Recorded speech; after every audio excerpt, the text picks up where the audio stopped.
Hello, yes, we are back after a month-long hiatus. We are back here with the Joe Simonelli Stock Investing slash Theater podcast. Today we're going to talk mostly about theater, folks. It's been a month and I've got a lot to say. And we are up to ring the bell, ring it. We are up to 35 subscribers. That's right, we're up two from 33 just a month ago. Yes, the channel is growing by leaps and not bounds. Anyway, here we are in the Southwest Florida, where today I am wearing a long sleeve shirt in the Southwest Florida. Why? Because the temperatures might reach by Thursday or Friday, wait for it, we might drop below 40 degrees Fahrenheit here in the Southwest Florida. I mean, just look at my nipples, perverts. Okay, so that's why we're wearing a long sleeves, not a shirt from the Marty Amon Senior collection, which are in my closet. We'll get back to those when the weather warms up, which will probably be in about 2 weeks because in Florida you only get 2 weeks of winter. Anyway, let's get back to the subjects at hand. First, stocks. Market is volatile. Gold and silver are going through the roof. As I said, you could trade those with ETFs. I would not buy the bullion, directly. We covered this in the last episode, I think. So buy GLD or SLV if you want to play the momentum or use it as a hedge. My latest purchase was Enphase ENPH, which I purchased about a month ago for 26. It's up to 36. So we're doing very well. Rest of the stock's doing great. I'm not going over the portfolio because today's going to be mostly about theater and the 11 o'clock number. So if you want to catch up on what I'm buying and selling and trading, watch the back episodes. This is episode number 10.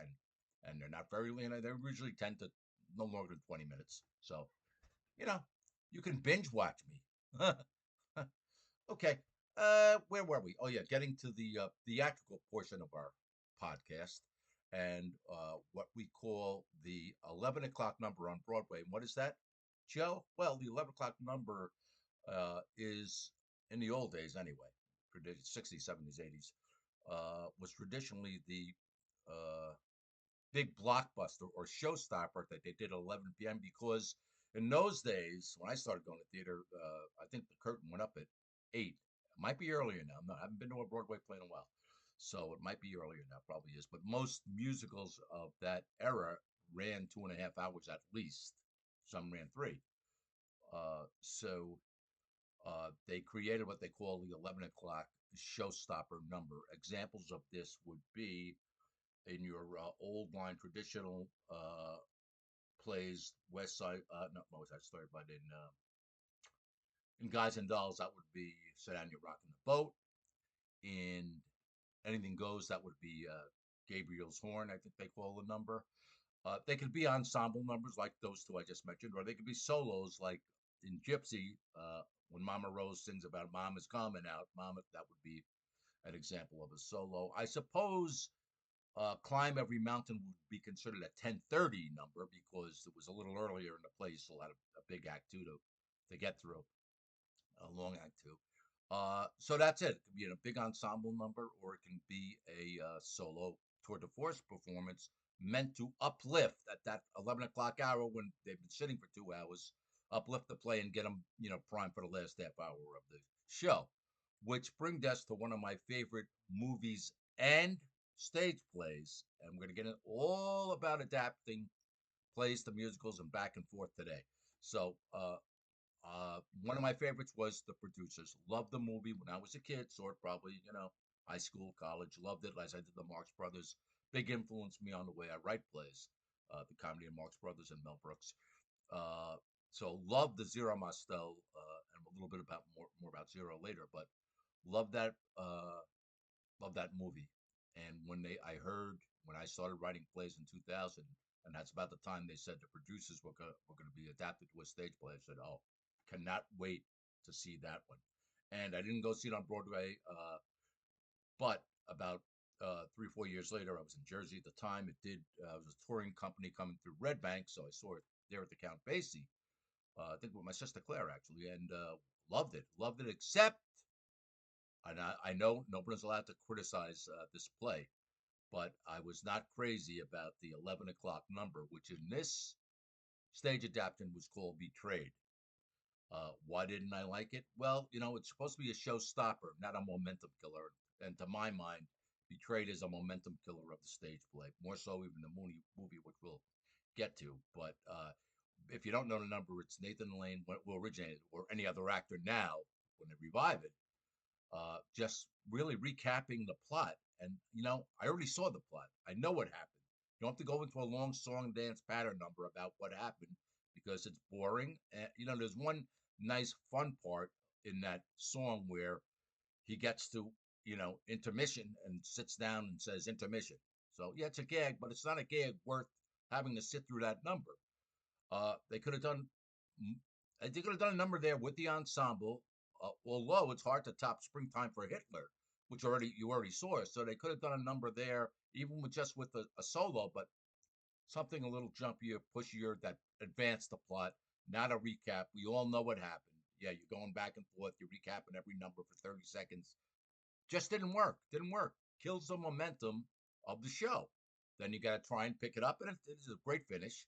But that's my one criticism of the producers, the stage play, when they adapted it to a movie. I like the movie, but even that number is even worse there because now it's a movie. The material plays much better on stage anyway, the gags and everything else. In the movie, it's okay. It's a nice movie. Um, but the number even drags that movie down even more. Just not needed. So that's my one criticism of the producers. And other than that, love the original movie with Zero. Love this stage play, except for that one number. And so that's the 11 o'clock number, and that otherwise brilliant play. Um, Now let's transition to stage to screen in general. Another Mel Brooks stage adaptation that I was pretty disappointed in was Young Frankenstein. Again, love the movie, brilliant. But when I went to see it, because a friend of mine was in it, yeah, here in Florida a couple of years back, it's all right. But all it did was make Lori and I, the Muse, who saw it with me, want to go back and turn on the original movie. It's just funnier. The gags are better. This is just the same jokes sandwiched with some songs. Songs are okay. You know, Produces a much better adaptation, and this is what happens. When you try to mine, and we're going to get into this. Material that really shouldn't be on the stage from other sources. That's a whole nother topic we're going to cover. Uh, another, but um, let's talk about movies of musicals that didn't really work out. Another one, and as I said, I love Zero Mostel. So when I found out that Zero Mostel was in a musical called A Funny Thing Happened on the Way to the Forum, which again, this is one in my younger days, high school, college. I said, "Oh, let's check out this movie." Guess what? A Funny Thing Happened on the Way to the Forum is unwatchable as a movie. The pacing, whatever, you know, Larry Gelbart wrote the book. So I said, I'm not gonna go see. I love the big musicals. I went to see them, on Broadway when I was a kid, and wherever I could see them. I said, I'm not gonna watch this crap. I'm not gonna go see this stage play. Well, fast forward 25 years when I started writing plays and was seeing a lot of plays, and a friend of mine was in a stage production of Forum. I said, all right, let me go check it out. It was at a dinner theater in Jersey. Loved it. The stage play Forum is hilarious. The jokes all land. The music, Sondheim wrote the score, I believe, and the lyrics to that one. Brilliant. Loved it. Uh, the movie, I mean, unwatchable. There are other examples of movies of stage plays that just didn't make good movies. Let me see. Another example would be of a straight play would be well, actually, we're getting ahead of ourselves. Let's go to some stage to screen success, especially all the big ones. Music Man, Sound of Music, Oklahoma, West Side Story, which I was in twice as a jet in high school, and then 40 years later I played Frank. They were all great stage plays and probably even better musicals because you expand it. Look at the Sound of Music, just the scenery that you could do in that. So very nice, great stage plays. Uh, better musicals. Better, just as good, I want to say. But when you can expand that stage material into a movie and done right, it's just terrific. I mean, West Side Story, the movie I loved, that got me hooked when I was a kid. My sister brought me. Remember, I was 8 or 9 years old, loved it. So that really, that's the one play that got me hooked on Broadway was West Side Story when I saw it as a kid in the movies. Um, don't forget, a lot of the 30s and 40s, not only musicals, but uh, non musical stage plays were all mined by Hollywood to be made into movies. Perfect example, it would be Dead End, which is the Dead End kids, the Bowery Boys, who went on to successful careers, all started in a stage play. Leo Gorcey, Huntz Hall, all were on Broadway doing Dead End, a drama. Warner Brothers picked it up, turned it into a movie with Humphrey Bogart. I think Bogey also was in the stage play. All came to Hollywood and stayed there. And think of all the successful non-musicals that you see staged even today, like Arsenic and Old Lace, Harvey. I mean, a million of them were original successful stage plays. Hollywood turned them into great uh, movies. You know. Uh, Now, if we reverse that trend, current trend is not original stuff on Broadway, but hey, let's take a let's take Car 54 and turn it into a movie. I'm exaggerating. Let's take F Troop and turn it. They didn't do that, but they do enough of. Let's take a TV sitcom like The Addams Family. I never saw. I don't want to criticize it. I never bothered to see it. I said it's some ideas are just stupid. Let's look at really bad flops that cost producers on Broadway a lot of money. I'm talking to you, King Kong. I'm talking to you, Spider Man. Hey, you want to lose money? Why don't you put one of my plays on? Wait, that didn't come out right. Are you looking for a play that might not?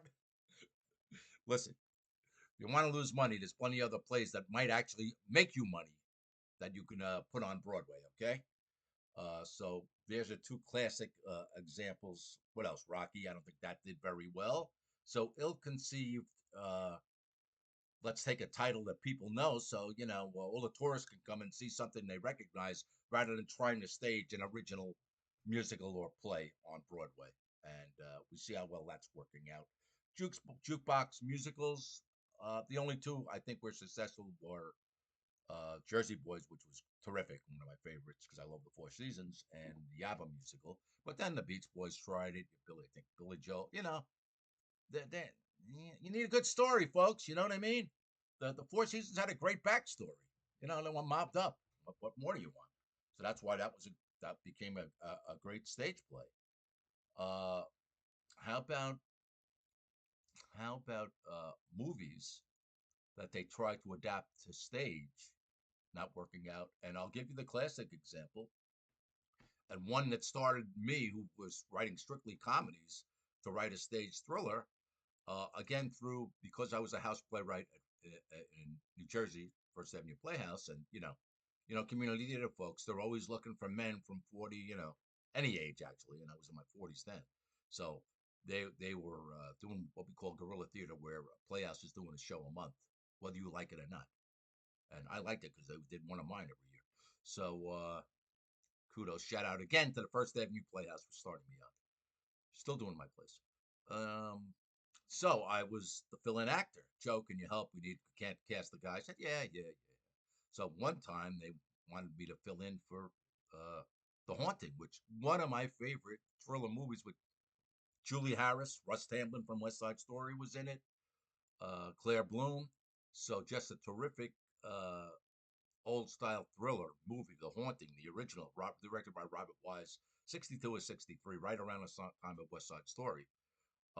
Love that movie. Still today, watch it every Halloween with the music. We have 3 or 4 movies we watch every season. At Christmas, the same. For at Halloween, it's always The Uninvited, another one that got adapted, and The Haunting. Now, so I said, all right, yeah, all right, I'll do it. I'll fill in. I'll play the Russ Tamblyn part, which was Luke. Terrible, terrible stage adaptation, and it's hard when you're going from stage to a movie, you can always expand the plot. You can always add in extra scenes. When you're trying, especially this genre, when you're trying to take a psychological stage thriller and adapt it to the stage, it just doesn't work, folks. And The Haunting was one of the most wordy, boring stage thrillers I was ever involved in, which gave me the idea. I said, why don't we write a thriller that will work? Original stage thriller, Urban Plenty, Wait Until Dark. Not really a ghost story, but the what is it? The Lady in Black or The Woman in Black that ran for years on the West End might still be running.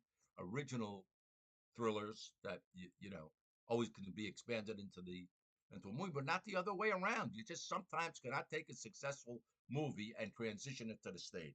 I already mentioned a couple of musicals, but same thing goes with straight dramas. And because I was stuck in The Haunting and that terrible wordy stage adaptation of a movie I idolized, that got me to write my own original ghost story, The Ghost in the Meadow, which got a 45 run at 45 performance run at the prestigious Barter Theater, a Lord Theater, League of Regional Theaters, and gets one of my most performed plays. And I also wrote two more original stage thrillers: The Haunting of Philip House and The Spirit of Bay Manor. And don't think I'll write any more because how much can you write? But those that was the reason I wrote those three plays, and had success with them. So that's examples of when they try to tap TV shows or the current trend or movies and try and downsize them into a stage. Majority of time, it does not work, and I cited examples: Spider-Man, King Kong, Rocky, uh, and so that's about it for today. What I wanted to cover. Comment as you see fit. What's your favorite 11 o'clock number in a musical? What's your what are your feelings on tapping television shows and movies and turning them into stage adaptations rather than the traditional way of just writing an original stage play and turning it into a movie way it used to be. So comment as you see fit. I'm going to do these podcasts sporadically, not one a week anymore, unless there's something really particular going on in the stock market or something theater related that I feel like talking about. So that's it for today. Subscribe, like. I'll see you next time around. The more you comment, the more likely I will do another podcast or make it a regular podcast. So that's it for today, folks. Joe Simonelli signing off. Bye bye.